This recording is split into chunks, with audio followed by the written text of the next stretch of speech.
Good morning, everyone. This is the Vermont House Committee on Commerce and Economic Development. It is Wednesday, March 19th, 2025 at 10:47. We're back to continue our discussions on career and technical education school district.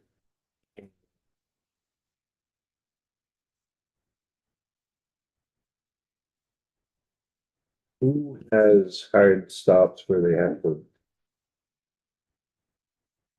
Can't come back tomorrow. I can come back tomorrow, and I have to leave today at 11:30. So I You could can come tomorrow Yeah. morning. We could maybe 9 o'clock tomorrow morning. Does that work? Fine. Okay. And you have to be, I just can't. you can't come back tomorrow. You can't come back tomorrow.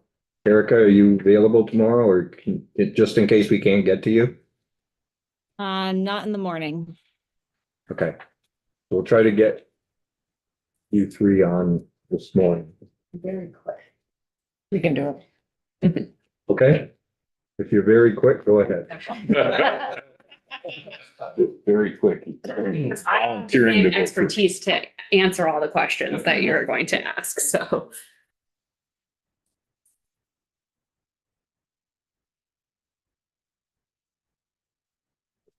Thank you, Chelsea Myers, Executive Director of the Vermont Superintendents Association, for the record.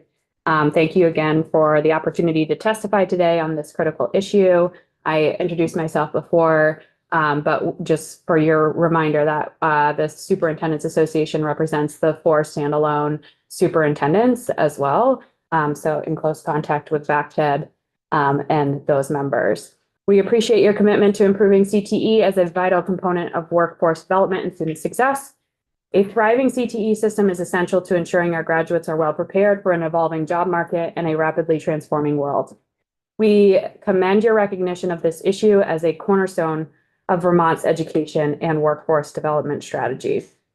While we acknowledge that CTE needs improvements, we firmly believe that reform efforts must be integrated into a broader transformation of Vermont's education system. CTE should not be treated in isolation from PK through 12, as it is linked to the entire public education system. In general, we do support the goals outlined by VACTED and Kendall Smith yesterday. A primary concern is ensuring that we do not lose the key benefits of the current system, including strong community connections and the critical support provided by host and sending PK through 12 systems. Equitable access to CTE opportunities must be at the forefront of any reform.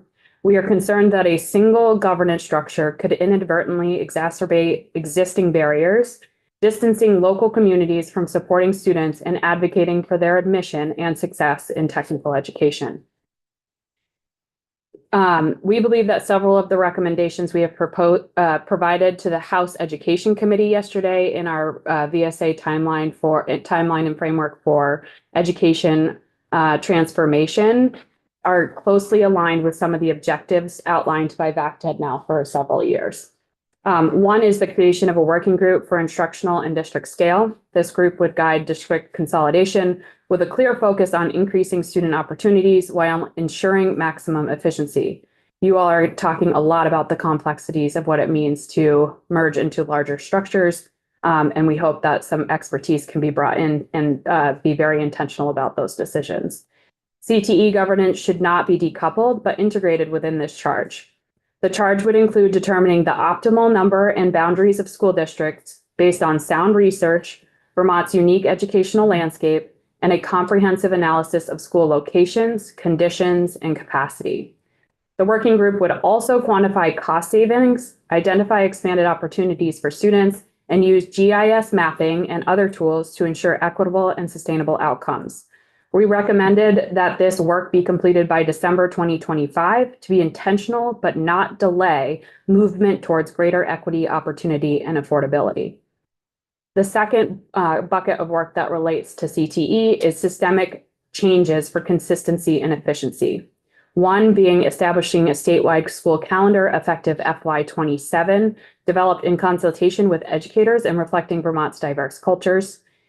2, appropriating resources for a common finance and student information system, along with a standardized structure for collective bargaining agreements and other contracts. implementation to coincide with the formation of the new governance structures as outlined in the first part. And 3, implementing statewide graduation standards tied to a future-focused vision for Vermont's public education system, including CTE, led by the Commission of the Future of Public Education, implemented in time for the graduating class of 2031. I can't stress how much that point comes up in conversations with superintendents, with tech directors, of how common graduation standards can put a little bit of weight behind what we've been asking for, which is a clear vision of what we want for students. So if we tie something tangible to that work, we feel like it might be more successful, and we have fairly consistent agreement that that is one way that you can do it. We recognize that the committee bill you have proposed seeks to address many of these same concerns. However, we urge that these efforts be pursued in coordination with broader educational reform rather than in isolation. Vermont is contemplating significant transformation, and CTE must be an integrated part of these discussions. For these reasons, we respectfully recommend that the Committee on Commerce and Economic Development refrain from advancing your draft bill as a standalone measure. Instead, we urge collaboration with the House Education Committee and, where appropriate, the House Ways and Means Committee to ensure that CTE is embedded within a comprehensive, equitable, and sustainable transformation of Vermont's education system. And I also provided the testimony from yesterday, so you can see the whole framework in totality. Just to be clear, this isn't a committee bill. Oh, sorry. This is a draft that, once completed, will go into the education bill. And we are working with our education committee and with our Ways and Means Committee. Great. To make sure that everything we're doing, it integrates together. So we can only go so far until we understand what our education committee is doing. But we're information gathering right now. Mhm. So what we put out is the starting point, and we need to find out if we're on the right track or not. And if we're not, then we need to shift, but appreciate everyone's comments that this can't be done in isolation, and we fully agree with that. Great. Michael? So it's the VSA's opinion that technical high schools are not a good model. Oh, nope, that wasn't a part of Okay. our, That's Our what it sounded proposal. like, so I do apologize. I must have misunderstood, but it sounded like you had mentioned not merging the careers with the K through 12. So oh, when you said that, I thought you meant, I'm sorry for the, if that was confusing. What we were saying is not to think about governance structure independently from the whole system. okay. Yeah. Because they play a vital role within the same, within the whole structure of the PK through 12 delivery system. So apologies if it sounded like No, that's that. fine. Just to help me file in my brain here. Yeah. So you said you represent the 4 schools. Are these technical centers? The independent districts, The yes. independent The districts. superintendents of those. Okay. So you are, I'm trying to, we have 4 different governance structures right now. Yes. One is the RAB, which you've heard plenty about. And what's your governance structure? Of our association. Yeah, the 4 schools, how is that So governed the right now? independent or standalone districts are have superintendents, and they are a part of our association as well as BACTED. Right, so they're basically the same way most of like the K through 12 schools are. They have a school board and they interview and hire and things like that kind of thing. Yes, for the most part, and also are deeply connected with their sending schools. But Chelsea represents all the superintendents. Yes. Okay, Yeah. gotcha. Oh, sorry. Yes. All 56 of them. We're curious. Just thinking about this. If we were to go to a one district model and the education department or education committee did take up the governor's plan of the 5 districts, kind of impact would that have on your organization? And it would probably have an impact on VSBA's organization as well, significantly, correct? Not something we've really contemplated in totality. We're focused on representing what the superintendents think is best for kids. So thanks for being here. Really appreciate your perspective. And I'm wondering, you may not have a thought on it now, but I'm wondering if you could take it back to your members as we're contemplating the curious what the thoughts are, pros and cons on an independent district that is technical education versus technical education within each school district statewide. And I'm just curious pros and cons on that, if you have it today, and if you don't have it today, I'd love to get it. I will get it to you. Thank you. Put a little survey out. Questions, Chelsea? Thank you. Thanks. Thank you. Nicole?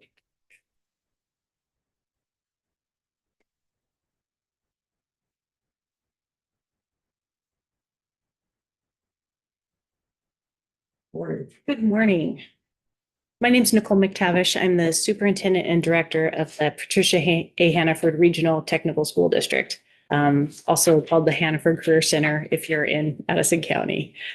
I have put together written comments, and I kind of broke them into two sections. One are generalized comments about the structure and the proposal and timeline, and then one section is weedy about the bill itself. I didn't know what the time frame was, and I wasn't totally sure what you were looking for, so I'm prepared for both things.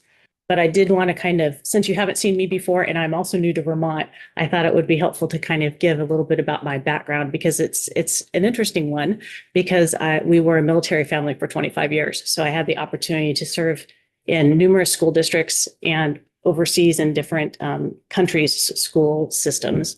So I've seen CTE done a lot of ways in a lot of different places. And I will tell you that there's no perfect system. You know, there are pros and cons to each.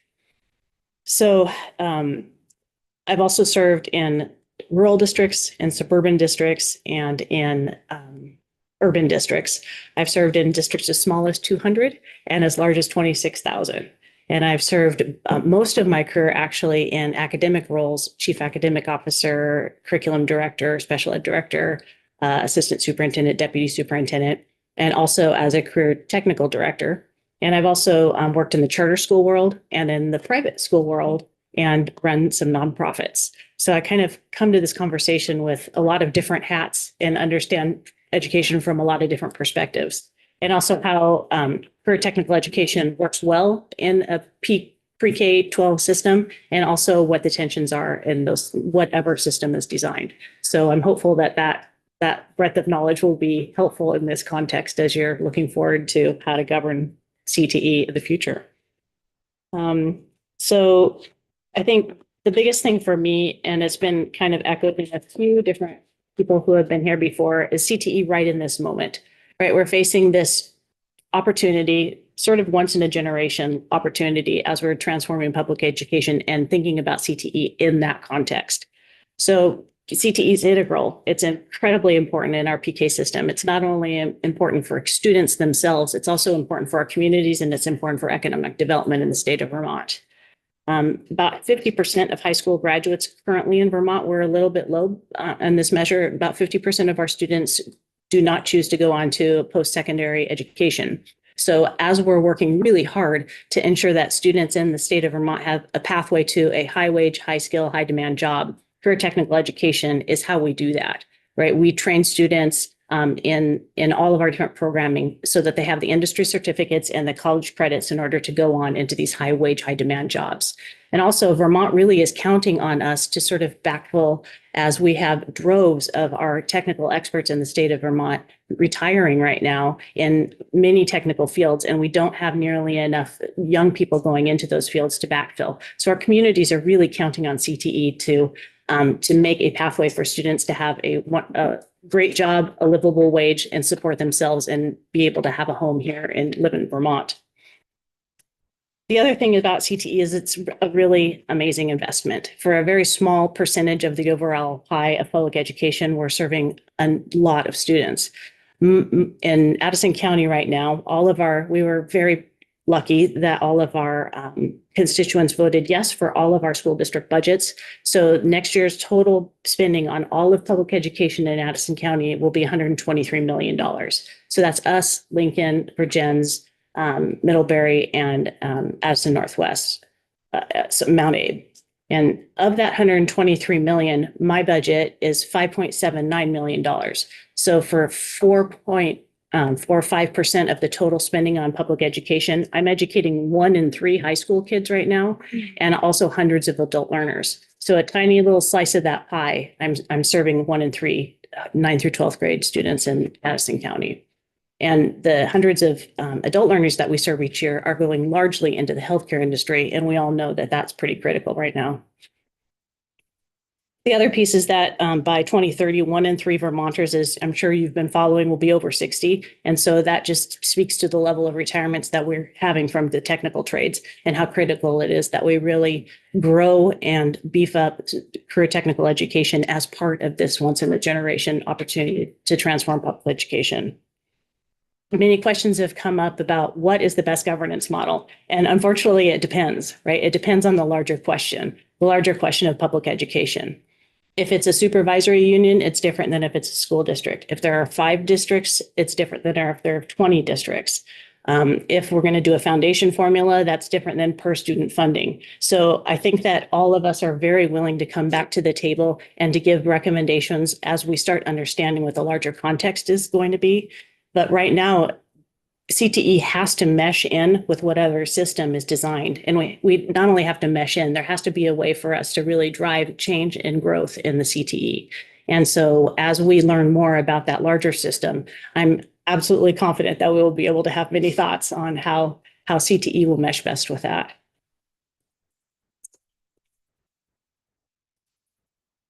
So that kind of sets the stage for, my position on what we're hoping to do with career technical education. My overall goal is that more kids have more access to more CTE as we move forward with this system.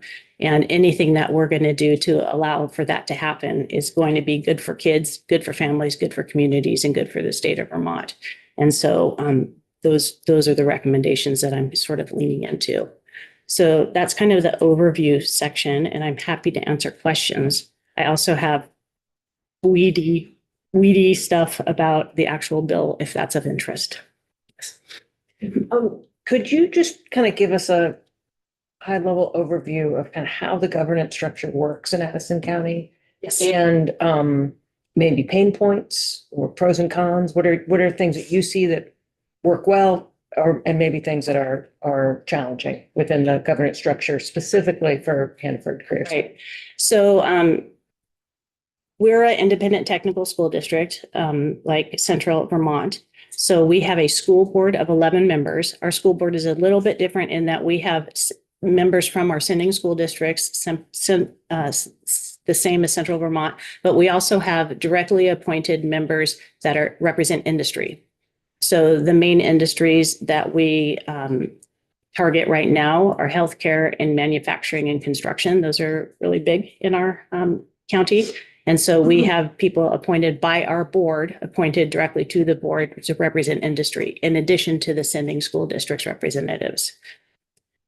We are a standalone building connected by a hallway to Middlebury Union High School.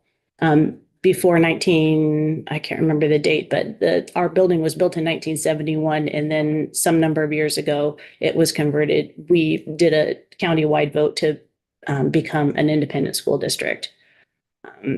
We serve Middlebury Union High School, which is on the same property as us. We also serve Virgins High School, Mount Abraham High School, and then we have a number of homeschool students. We also occasionally serve students from Otter Valley if they want a program which is not offered at Stafford, such as our diesel technology program. And so those are our main groups of students that we serve. And is your budget voted on? So you are a superintendent as well as a career center director. Correct. And then is your budget voted on by the entire county? Correct. So the entire county votes on our budget. We put it out at the same time as town voting day. And we've enjoyed incredible support from our community. Our most recent vote was just close to 75%. So in a time when everybody's concerned, our budgets are very well supported by our community.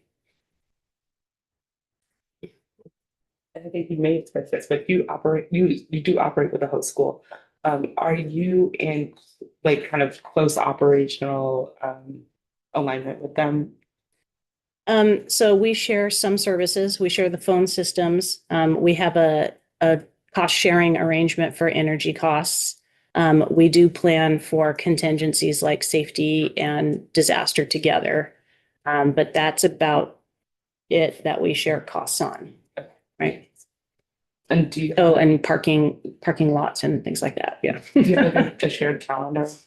We have a shared calendar actually in all of Champlain Valley. So the entire Champlain Valley region has a shared calendar. There are a few professional development days here and there that don't line up exactly, but our shared calendar is the same.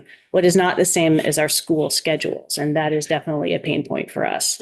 All our sending schools are on different schedules, and one of our sending schools has a specific programmatic organization around the International Baccalaureate system, which causes many things in their schedule, which are pain points to our schedule. And it's not, that was a decision made by a community to go with that philosophical approach to education. It is a pain point with our schedule, though. And actually, all of our sending school schedules are challenging because they don't align in themselves. So we're working with 3 different sending school schedules every day. Yeah. And how does that affect transportation? The transportation is the bus goes at set times during the day. And students sometimes miss part of their class at their sending school, or sometimes they miss part of their class at our school. Or more, what happens more often is they have to choose between something that's required at their high school or something that's required at the something that they want to take at the career technical center.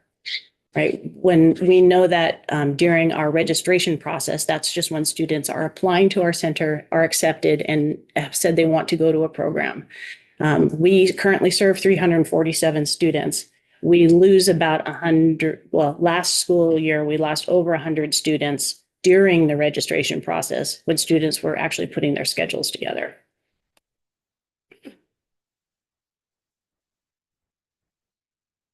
Good to see you, Nicole. Yes. So I don't want to jump ahead to the second part of your testimony, so tell me if getting out of bounds there. But some of the models for governance seem to assume that we can do a lot more in terms of access for CTE students. We do this, that, and the other kind of thing. And then they also seem to, or some people seem to assume that there will be some cost savings because of how you do the governance structure. And I was wondering if you have any comments about, the push-pull there in terms of, what costs might be or what resources might be needed to boost access versus, what savings you can attribute to changes in the governance fund. So I've actually spent quite a lot of time running numbers on this, and I don't see a single scenario where it saves money. Of all of the career technical centers, only 4 of us are independent school districts. So we do have what might be considered redundancy if we were going to come into one district, right? We probably don't need, for example, 4 business managers or maybe 4 operations directors. But outside of that, all of the positions would pretty much remain the same. And if you had a centrally located district office somewhere in the state, trying to service districts across the entire state would require more people because they would have to physically go, or they would, for example, if we brought all the employees of all the CTEs into one district, we're talking over 1,000 employees. And so that level of payroll service, benefit service, medical help with their medical benefits, help with their savings plans, help with, I mean, all of those things, you're not going to be able to accomplish that with one payroll specialist, for example, or one benefit specialist or one risk management specialist. You're going to have larger scale if you create a district serving an entire state. And the drawdown of staffing that would be redundant doesn't displace that additional cost. One other question, and again, I don't want to jump ahead, but if, and a lot of people have said, well, you know, anything we do here needs to mesh with what the Ed Fit Committee is thinking about, what the Ways and Means Committee is thinking about. But, you know, foundation amount has been talked about. And I'm wondering if you have any thoughts about in a transition period towards a foundation or a base amount of some sort, what considerations should be taken into account for, you know, your district or other CTEs? Yeah, there are two. That's a great question. And so our next year tuition rate is over $34,000 per student, which is significantly more than the $25,000 being put on the table. There are a lot of reasons for that. The main reason is that we are a center that has excess capacity. We're the opposite of what Jody is facing. So she doesn't have enough space for her kids. We have more space for our kids because our catchment area, if we look to just our neighbor at the South Rutland, they have a catchment area which includes just under 2,200 high school students that they can draw from to bring into their programming, where our catchment area is just under 1,100 students that we can bring into our area. So we have the Stafford Technical Center who's busting at the seams, and we have plenty of capacity. We could probably take another 100 students. So there's that as we're looking at transition, talking about catchment areas and what makes sense so that we best utilize the facilities that we have. The other piece is just the money itself. Going from $34,900-ish per kid to a $25,000 number would hopefully not happen in 1 year, right? And there are also there are a lot of reasons for that number. The number one reason is that we are underfilled, right? Students want to take our classes, but they all pretty much get in at our center. Unless there's some significant barrier that they could not comply with safety concerns or things like that, we really do allow almost every student that applies to come. So the fact that we have less students and there's a fixed number of costs, right? You have your teachers because in Vermont law, right, you have to have you have to have at least 8 students, but if you get to 16, then you have to add a second staff member, right? So there's some fixed staffing costs. There are also, because we're a district, right, there are fixed costs that you have to have a business manager, you have to have a facilities person, you have to get to a custodian. There are those kinds of fixed costs. And then the really big fixed cost for us is our bond. So our building was turned into a technical center. It became a vocational center in 1971 and hadn't really been touched since that time. So our community came together because we had failing HVAC, we had failing roofs, we had asbestos, we had all kinds of problems that were significant and needed to be addressed. And our community came together and voted us a bond of just over $8 million to revamp our building, which we did. And now we have the debt service on that, which is 20% of our budget right off the top every year. So that's a pretty significant difference between most of the other districts that you're looking at. And that and the excess capacity that we have really are what are accounting for our high tuition rate. If we were full, our tuition rate would definitely be around that $25,000 mark, but we're not. So we're running all the same costs with fewer students, right? And it's tough in CTE because revenue follows students. So you get into this spiral of death if you start cutting programs, because now I cut a program, but now I don't have that revenue. So I actually hardly get any benefit out of cutting a program because I'm also now losing the revenue. You have to cut a lot of programs to get to just get a tiny bit of saving in CTE. Yeah.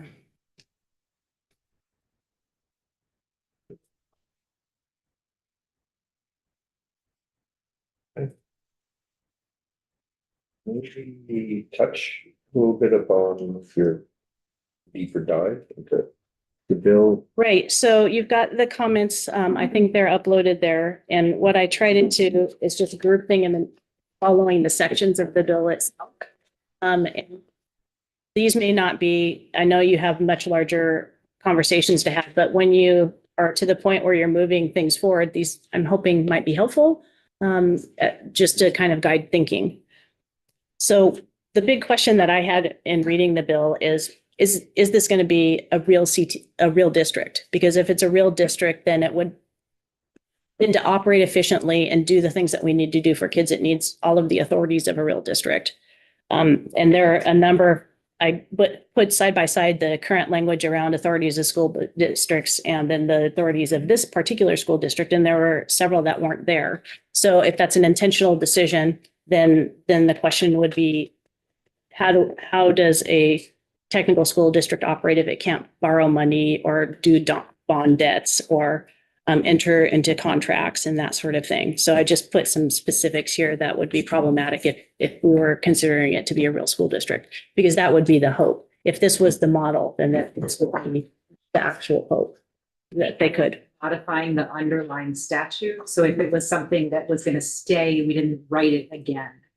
Right? So it's taking the underlying statute, which is what allows Hannaford to be its own district. Right. And modifying it as a statewide. So I think those are still there, but it's worth it to. Yeah, because it's pretty likely, I think, if you stood up a CTE district, that they would be running some bonds to fix up some of the CTE centers. There's a lot of decay in some of them. The organizational service regions, the question would be it lists all the districts that are currently here, but obviously if there's a transformation, it would be different districts that would be listed. Yeah, for sure. Yeah. And then the bigger question that I had, and it really kind of is highlighted through what the discussion that I just had about our catchment area. The current, what's listed there anyway, the catchment areas are pretty much the same as the current catchment areas. So I'm wondering if the intent is to hopefully align catchment areas so that we have full centers. And so maybe moving some of the catchment areas, if that's possible, if there aren't mountains or rivers in the way, for example. Catchment areas are a placeholder until the education full reformation. Perfect. Is done. Great. The CTE school board, my question about this is a 15-person board is a pretty big board. I have 11 now and it's pretty unwieldy. I'm used to boards of 5 to 7 people. That's generally what I've worked with. 15 people is a lot. And if they're spaced all over the entire state, the other concern I would have is from the superintendent seat is the relationship and the respect that you develop with your school board often comes from meeting together in person and talking a lot. If we had a structure like this, it's probably going to have to be a hybrid structure. And the other piece, which I kind of face now, is not all, because my industry people do not have other board meetings, but all of my sitting school district people have other board meetings. So now they have 2 of their own board meetings, school board meetings many of you have been to or are a part of are often very long. So they have 2 of their sending school district board meetings a month, and now they would have 1 or 2 of these meetings a month. So that just might be a lot to ask for people over time.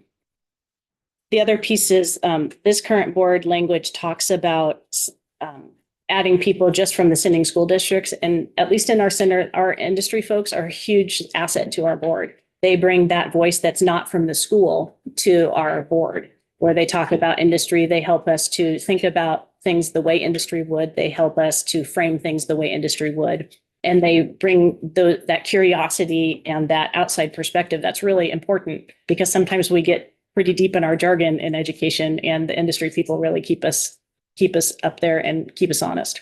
So I really appreciate our industry folks on the board. The of special concern on this section, in a school district, generally, in a school district, the superintendent is employed by the school board, and then the employees of the district are employed by the superintendent. The language here, I don't think it was the intent, but it makes it unclear if it states that the school board only has to listen to and consider the input of the superintendent as opposed to the superintendent does the hiring and firing of the employees. So that's just a point of clarification as the bill is moving forward. It would certainly put the superintendent in conflict with the board if the board felt that it was their job to hire and fire employees as opposed to the superintendent. That would set everybody up for problems. In the voter section, it seems like the intent is that we continue to put, this may be placeholder language, that we continue to put the budgets out for vote by the voters. That's just a question. Are we going to do that, or are we going to a foundation formula? I suppose that's being decided in a other place. And then there's a section that talks about passing a budget and then calculating each region's share, which is essentially another way to do competitive funding. And so we're all hopeful, and we've talked, I think everybody that's come before you has talked about the problems that the competitive funding system, no matter what its sort of veil is, anytime we're pitting one sector against another inside of the education sphere, it's going to be problematic. So the incurring debt section, again, I think we've talked about that, it's very likely that the CTE district or the districts that are going to be taking CTE, however it ends up, are going to need to incur some debt to do construction in one way or another. In this particular language, it says that the voters from the whole, if it was one district, this current language says that the voters from the whole state would have to vote on any one of these debts. It seems like it might be challenging if you're having the entire state vote on a new building in Middlebury. They may not be so excited to raise their own taxes to pay for something their own kids would never see. So that would just be a consideration as we're thinking about how to pay for things in the future. The credits and grades I really like this section. So this is me speaking for me. This is not me speaking for VACTED because we haven't actually discussed this. But one of the pain points that we have in CTE is awarding of credits. There is state rule that has a whole list of, if you take this class, you're supposed to get these math, English credits, right? But with a proficiency-based system, what we're finding is that the school districts often say, well, that's fine, except for that we don't have that math class anymore. What we have is this list of proficiencies. And so it really ends up being the decision of the building principal or school district leadership if they really will honor the CTE embedded credits or not. So having two things, having it really clear through new graduation requirements that are established in the state would be helpful.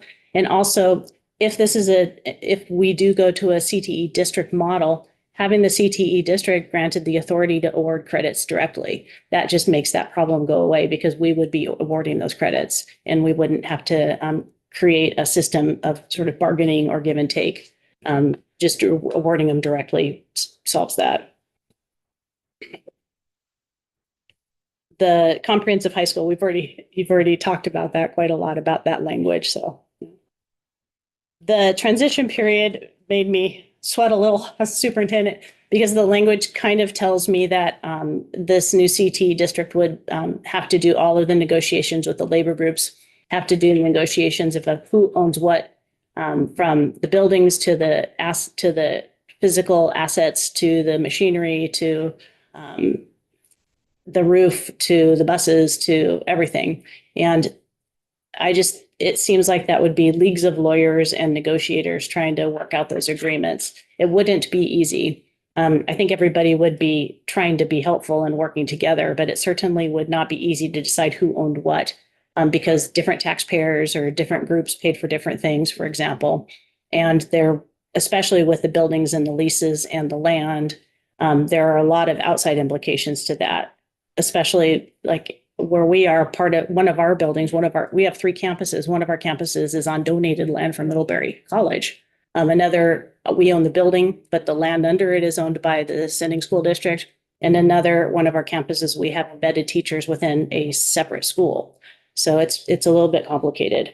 And that piece is going to be the devil's in the detail part of the not fun part of the work that you and the education committees are going to have to do. How to do the divorce and then remarriage as we do this.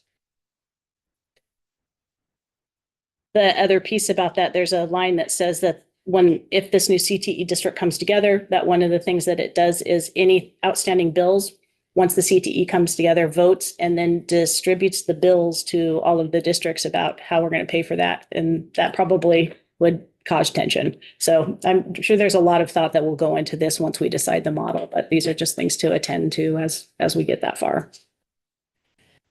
So essentially, I just really appreciate the opportunity to come and talk to you. The practitioners in the field are really interested in this. Obviously, we want to help. Obviously, our number one goal is to have more kids take more CTE more of the time. And also we have, especially in CTE, we kind of have the divided hat where we're also very interested in the economic development of Vermont and giving kids pathways to live and stay in Vermont. So this is really critical, really exciting. I think, again, this once in a generation opportunity to really put a keen eye to CTE and how we can grow it and make it thrive here in Vermont. So I am happy to help in any way I can and really appreciate your time. Just a clarifying question. I think you said something along the lines of we probably need a hybrid governance structure. What did you mean by hybrid? Oh, I meant hybrid meeting structure. If you had a one CT across the whole state, I don't think everyone's thriving every time you have a meeting. Okay. And why hybrid meetings have their wonderful place, especially it does make it harder to build community and trust and respect when you never see each other in person. Okay, thank you.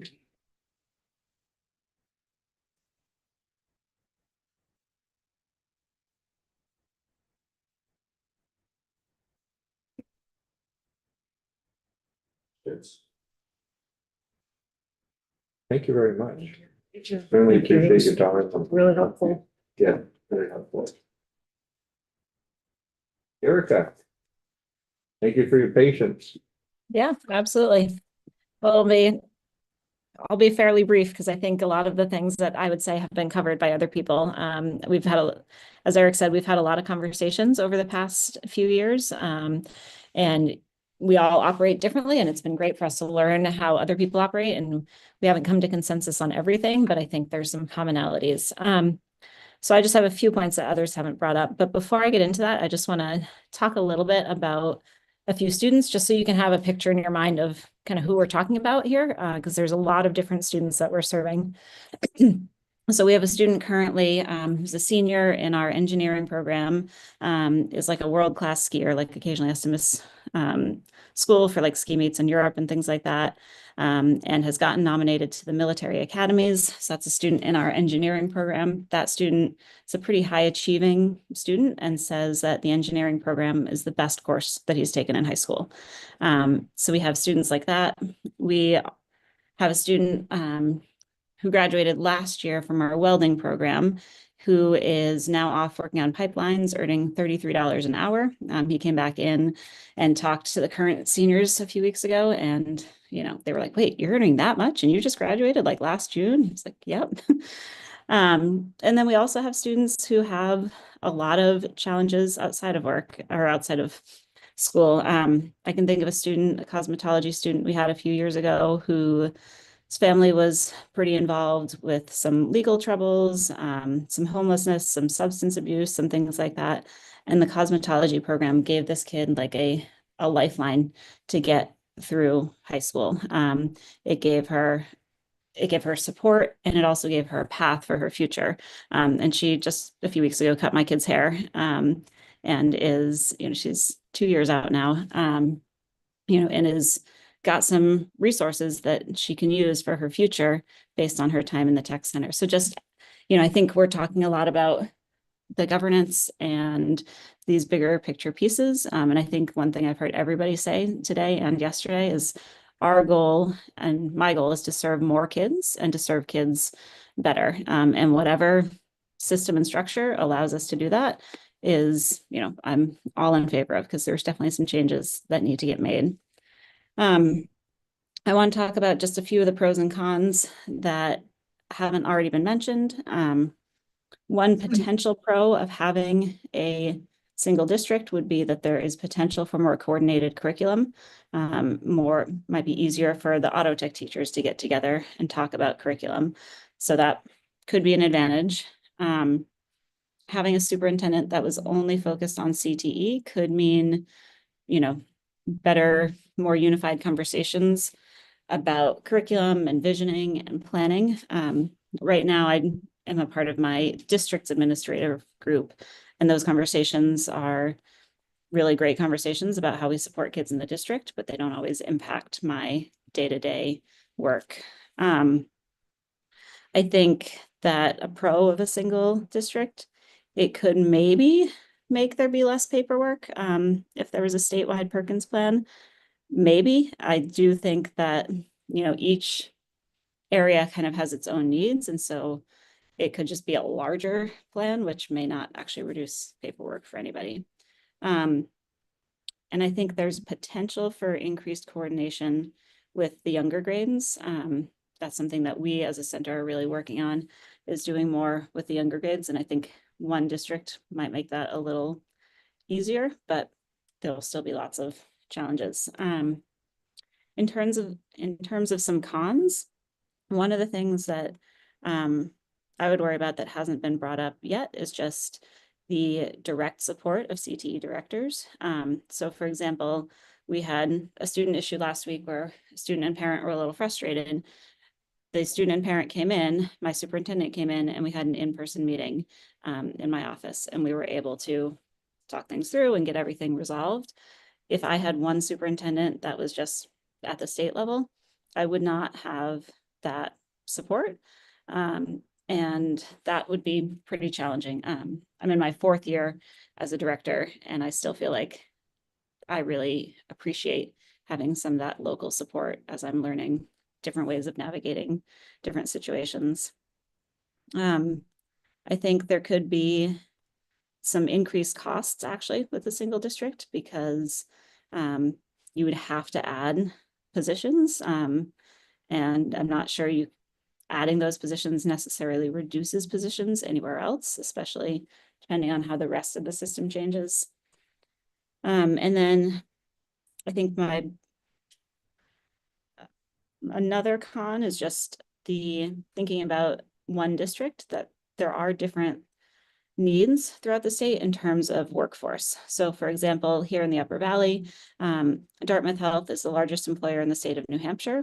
We have 2 health science programs. That's like a big part of what we do. They're a big part of all our community outreach. They also take like our natural resources kids because they have an arborist on staff.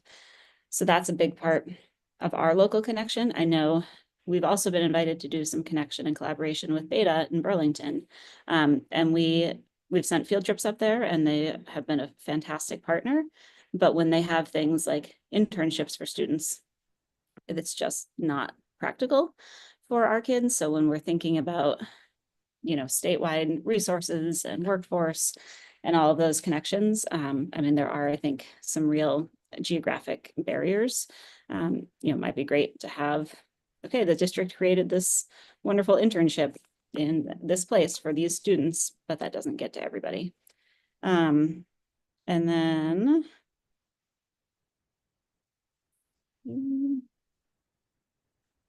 I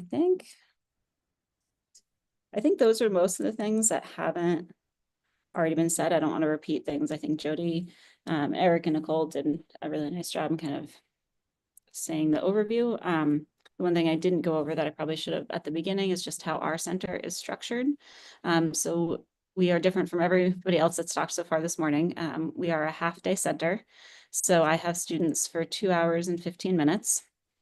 So we have the first load of our seniors here in the morning, then all of our students go away, and then we get our second load of our juniors in the afternoon. So 2 hours and 15 minutes. So they take all their other classes at their sending schools, their English, their math, their history.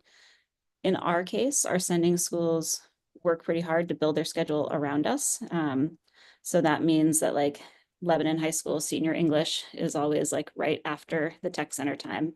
But that's a burden on those, that puts some limitations on their schedules, but we really appreciate the work that they do with that. My governance, I have a regional advisory board that is, part of my governance, but then also the Hartford School Board is the other part of my governance in terms of like, I just hired somebody that contract gets officially approved by the Hartford School Board, not by the Regional Advisory Board. So that's a place where it's a little bit different from Jody's or Nicole's, for example. And, having those two layers adds some pieces, but it's also not something that's been a particular problem, I would say. Trying to think if there's anything else. And then just in terms of my center, this isn't governance, but facility, we are in one of the situations where our facility hasn't been renovated since 1972 when it was built. And we have limited capacity. I have programs that I could double, and I can't do that because I don't have space. So with that quick overview, what questions can I answer for you? Questions? How many sending schools do you have? We have 6 main ones. We end up having like 15 total when we count some smaller ones, like Sharon Academy comes to us. And half of our sending schools and over half of our students are New Hampshire students.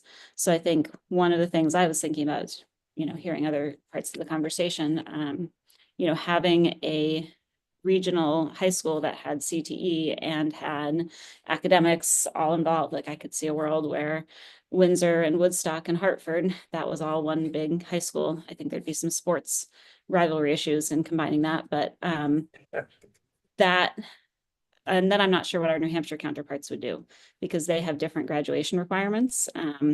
And for them, the technical part works really well because they can come over for that and then still get their graduation requirements for New Hampshire. So doing things pretty differently could have a big impact on those. And we've really, those have been longstanding partnerships. And as those of you who know the Upper Valley know, like we are a, cross state community. There's a river there, but the Upper Valley is really one like economic entity in one community. And just for the committee's information, it's an interstate school district that is federally, not yours, but the sending school, this one of the high schools in your sending district. One of them. One of them Yeah. is Vermont, New Hampshire, organized by the federal government. And so we will have to figure out how to integrate that into whatever, because we cannot, will not, should not. I don't know what the right languages are. That's not in our purview, is changing that. So that's just why I just wanted to give everyone the lay of the land on that. Right. Do we have any others in the state that are designed like that? I believe there are 2. Yeah. Yeah, Rivendell, they're both like Upper Valley. So the Dresden, which is Hanover on the New Hampshire side, Norwich on the Vermont side, and then Rivendell, which is Orford and Fairleigh and Vershire. Those are the 2 interstate ones. And so for us, like our tech center, we have students across both states, but we are not interstate at all in terms of governance. We follow all the Vermont rules and regulations.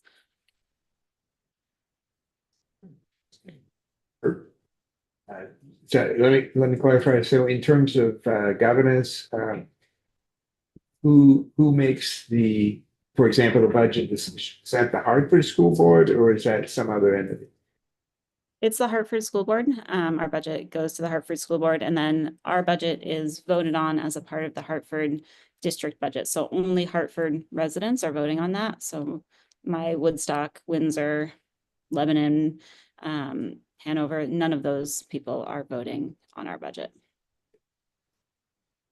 But you're sending school, well, no, I understand. Thank you. Other questions?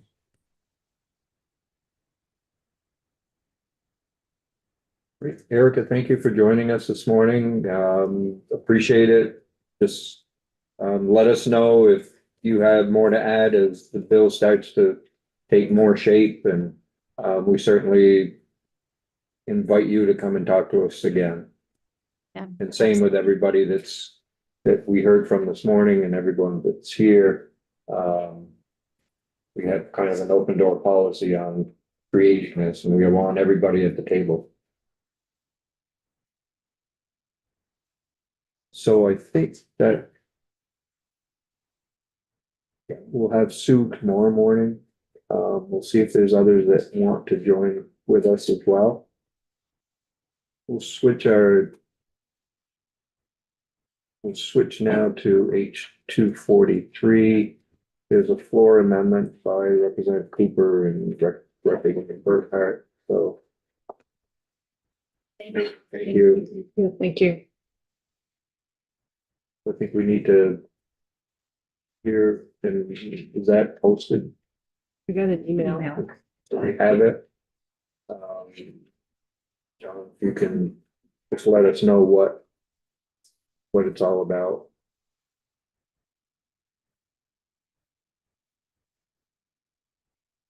Thank you. Well, did I sit here? Do I sit? Doesn't matter. I sit right here. What I thought might be the easiest would be if I could share my screen so that you'd be able to see the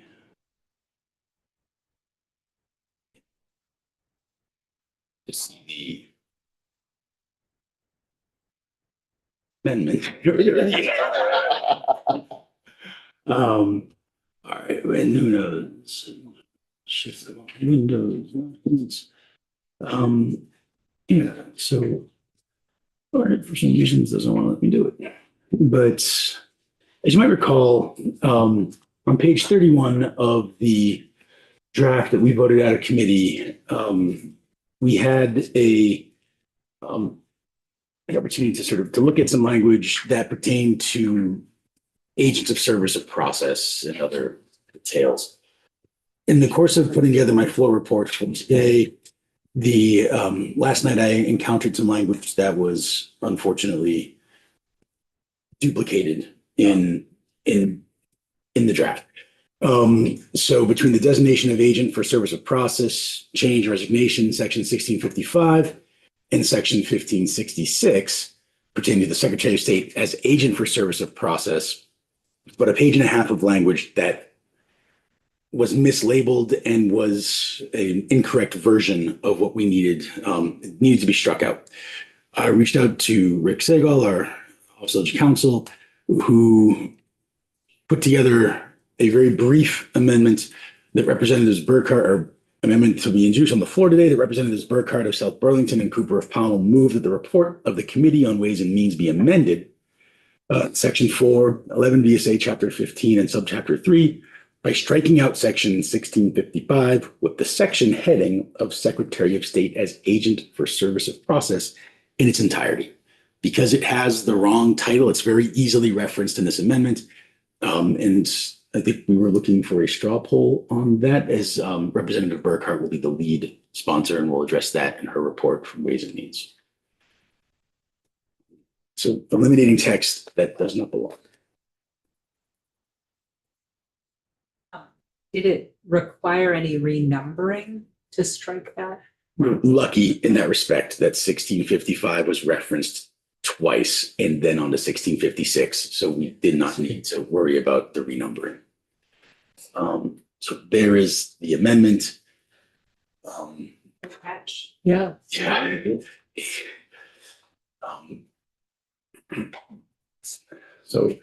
And so we've been in touch this morning with the clerk of the House to sort of understand the dance steps that will be involved. And when I stand up and speak, when I sit down, when the member from South Burlington does the same, and how we'll try to move this through. But I think what we did, one thing that I will need to report on is a straw poll on this amendment from the Committee on Commerce and Economic Development. Yeah. It's yours and Representative Burkhart's. Further amending Ways and Means, is that correct?